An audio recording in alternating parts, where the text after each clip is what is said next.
আজকের আমার ব্রাইড মৈত্রী আহমেদ। হ্যাঁ, একটা মিষ্টি দিদি ছিল। তো আগের দিন আমি পৌঁছে গেছিলাম রুবি হসপিটালের ওখানে। এই ভিড় ঠেলে ট্রেনে বাসে রোদে যে আমি কিভাবে পৌঁছেছিলাম আমিই জানি। খুব গরম ছিল সেই দিনকার, খুব হিউমিডিটি ছিল। তো যাওয়ার সঙ্গে সঙ্গে যখন মৈত্রী দিয়ে এসিটা চালিয়ে দিল আমি তো আলাদাই সুখে চলে গেছিলাম। তারপর গিয়ে বসার পরে আমি মেহেন্দিগুলো নিয়ে একটু ক্যাটদানিশ মারলাম, আর সঙ্গে সঙ্গে গিয়ে বসতে না বসতে আমাকে এক গাদা খাবার দিয়ে দিল। দেন তারপরে আমি দিদির একটা বোনের হাতে সেমি ব্রাইডাল মেহেন্দি করে দিদির হাতে মেহেন্দি করতে বসে পড়ি। দিদির খুব ইউনিক ডিমান্ড ছিল, একটু কাস্টমাইজড মেহেন্দি ছিল, খুব সুন্দর লাগছিল, আমার পার্সোনালি খুব পছন্দ হয়েছিল। তারপর আমরা দুজন চলে গেছিলাম খেতে ভিলাতে।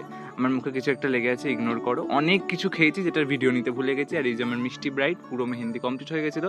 তারপরে অন্তত আরও 15 জনের এরকম ছোট্টখাট্ট মেহেন্দি করে হাতের অবস্থা খারাপ করে রাতে বেরিয়ে পড়েছিলাম সেই সকালে। যাই হোক, মৈত্রীদির ব্যবহার এত ভালো ছিল যে আমার মনটা ওই দিনকে খুব ভালো ছিল, তাই সব কষ্ট ভুলে আমি বাড়ি চলে গেছিলাম। টাটা।